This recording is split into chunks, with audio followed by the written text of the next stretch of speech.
मते गीत होए बरू बारी मते गीत होए बरू सिकताते बरुते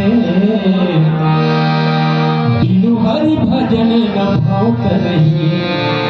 यह सिद्धांत गोसाई महाराज जी कहे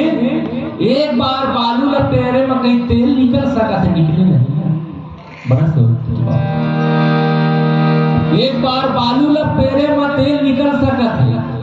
अब एक बार पानी ला माथे में घी भी निकल सकता है लेकिन गोसाई महाराज की बिना भगवान के भजन ला करे बिना बहुत सागर के पार असंभव कलयुग के प्राणी मन में बड़ा सुंदर देखा हाले के अपन के बिगड़ गई तुलसीदास जी के खबर जोड़ी जाओ छूटना बिगड़े के बात आए ना भाई लेकिन ये दुनिया भर कतका सुंदर नौ का मन नहीं से और बोली ला देखा ये तुलसी के पानी गजब नीक लागे तुलसी के पानी गजब नीक लागे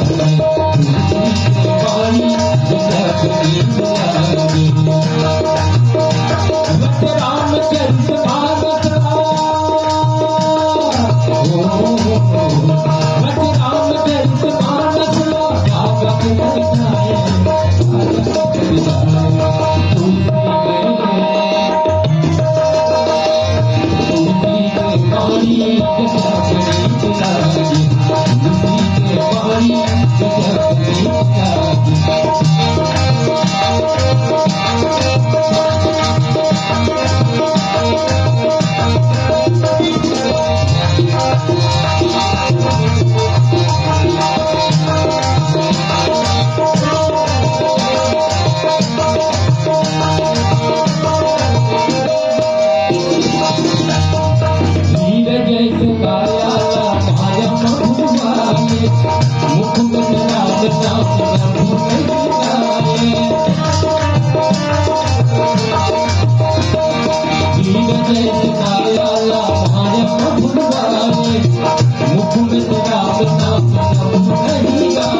सुन के ये नर नारी अपार होई जाए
जी